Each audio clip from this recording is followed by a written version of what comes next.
This is about the bullshit of a spirituality. Why not just say growth? So you're growing, you're expanding in every aspect of who you are. The spiritual plane is only one part of our consciousness, our sense of who we are. Spirituality is emotional, there's mental, there's physical, and there's the energy.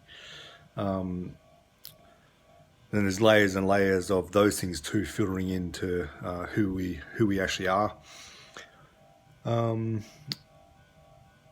Why is it that generally in people who run spiritual energy are generally filled with a poverty consciousness? That's bullshit. Why is it when people who are running a lot of spiritual energy, spiritual philosophy, spiritual ideas, tend to be really burnt out, frustrated, have enormous compassion fatigue, usually empathetic people?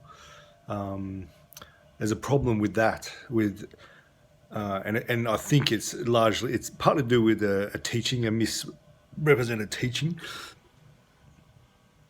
but and it's also partly to do with the students' understanding as well. But the first thing in spirituality, the first thing in growth, is to, before you can help others, one of the biggest motivations is to be able to help others. I have the intention of, I want to help other people in their life. So I want to help people. If I have a lot of financial knowledge, I help people how to become more rich, more financially free, less have to bloody struggle in this world. That's a true gift for people who are struggling financially. If you can give them a helping hand, that's spiritual practice right there.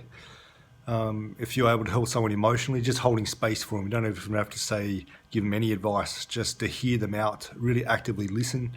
Don't have to talk. Just I hear that sucks. People need that. It's incredibly healing just to hold space for someone. Mentally, if you can help someone better navigate their thinking process, or help them use examples, a way to help people understand a different way of thinking about something, reframing something. The problem with our mind is that we always think we're bloody right, when we're not, and especially if we're using just a superficial part of our mind, just the analytical part of the brain, the mind. That's not not the wisest part of ourselves at all. It's the deep intelligence within the meditation accesses. It's that heart awareness, that heart consciousness, the deepest part of ourselves. That's incredibly intelligent. It's wiser than what the intellectual mind wants to believe. A lot of the time people have inspirations about things that's coming from that part. And a lot of the inventors in the world, they have either through dreams, they get inspirations of how to do something, through hallucinations, through fevers, or just suddenly just know. It's like that just come out of the blue. It's not really from a thinking process. Although a thinking process may lead the mind to be thinking a certain way and down a certain track. But it's the deep intelligence that gives it that sudden understanding. That's very wise, and it's useful to pay attention to that and to look into and open that kind of level of awareness. But you need to balance yourself first. So if you want to help other people, help yourself first.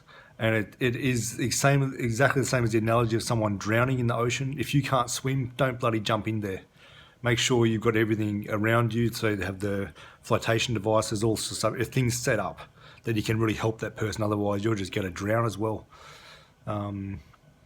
If you're an empathetic person, naturally an empath, you're just absorbing the energy from everyone around. It's incredible power that you have, but you need to learn how to wield it properly. Otherwise, you get massively burnt out. Adrenal fatigue, nervous system problems, start resenting the world, all sorts of stuff, because you don't understand your power or how to use it in terms of boundaries and what that power is for. So first thing is make yourself balanced. Emotionally, mentally, get a set of tools that you can help yourself, and be using those tools and master those tools. Then you'll find that you're able to be helpful to people. If you start trying to help people too early, you just push them away.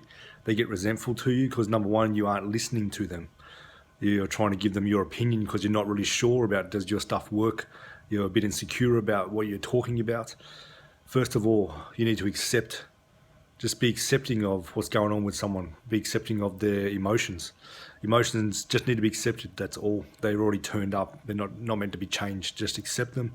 They'll change just from that. insight will be gained from that. You need to honor the thoughts that come from those emotions. A lot of time if you talk to someone, you give them an opinion and you tell them just shut down, you have not accepted or acknowledged or honored their place, their condition, despite how shitty or how dumb you think it might be.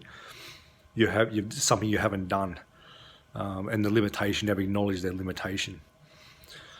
So that's one of the biggest bullshit things about spirituality is, not feeding yourself first, not filling your cup, and always wanting to fill the cup of others. It's like, who do you think you are? You want to go out and save the world when you can't even tidy your bedroom. You can't keep your place clean. You can't pay your bills on time and all that sort of stuff. It's like, look after yourself first, get things happening, get tools, get mastery of certain areas of your life. And then once you have something really of value to talk to people about and to help them with, they'll just come anyway and they'll be accepting of what you're saying. And beware of spiritual pride. It's just another attachment. You think you're better than other people because you're spiritual. That's a load of crap. Everyone's a spiritual being. Some people are running more obvious spiritual energy. That's their path. That's their karma. Some people seem to be spiritually dead almost. There's something that they're learning in this life, and they don't need to run that energy. There may be people who are really wealthy, and it's like, maybe are you secretly jealous of their ability to manifest wealth? It's like, if you're that spiritual, why can't you manifest that wealth?